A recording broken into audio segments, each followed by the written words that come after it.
તમારે આવું નતું કયું પૂરો આવ્યો લગ્ન થઈ ગયેલા પછી 15મે દિવસે લગ્ન તો આપ બધા જાણો છો કે ને અમે 45 જગ્યાએ તો જોયું 45 માગા જોયું કન્યાઓ જોઈ પછી તો જોવામાં બાપુ એક્સપર્ટ થઈ ગયેલો હવે જે છોકરાને જોવા જવું હોય ને પૂરા પાસે ક્લાસ કરવા કેમ બેસાય કેમ જોવા કેટલું બોલાય અમાર પૂરો એક જગ્યાએ ગયો ને તે રૂમ માં દીકરી બેઠી હતી ન્યા ગયો તો દીકરી ઉભી થઈ ગઈ આવો ભાઈ આવો પૂરો ગપ થી કાઢો બોલો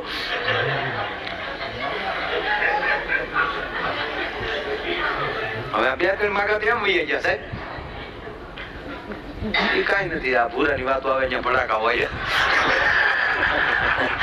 આમાં થોડી સારી વાત હોય ગાળ માથે બેઠો હોય અમારે ઉત્સવ હશે કામનો બહુ મોજીલો માણસ સાહેબે ડીડીઓ સાહેબે કીધું ભુરેશ જોજો આમાં કઈ પાછું ખાવા બાવાનું નહીં થાય તો હું દાડીએ જાઉં ખાવું બાવાનું નહીં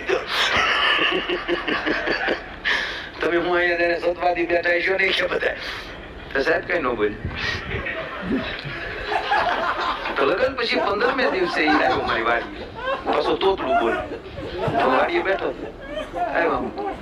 બોલવાય કેલા ફાનસ જેવું મોટું હવે સાહેબ લગ્નના 15મે દિવસે આવો અણહરો થઈને આવે એટલે આપણને ઈચ્છે બોલું થાય ને ભાઈ ભુરાય મત હું આવે આવું થોડું તલાય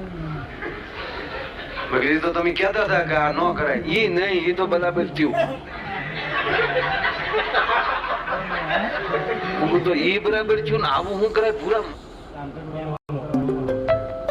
અમે કહેતા હતા નો પરણાય નો ઈ નહીં ઈ નથી વાત ઈ બરાબર થયું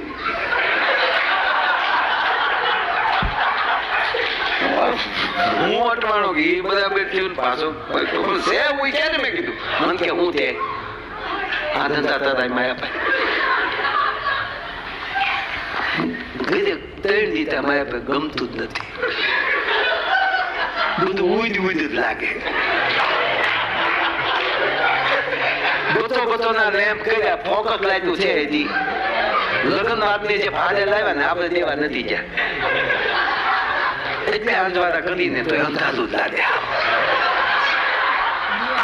મરિયન જીવ હું આંખમાં મોજ્યો આવી ગયો મેં કીધું આચું તું કે આચું ની વાત નથી માયાભાઈ આચું ની વાત જ નહીં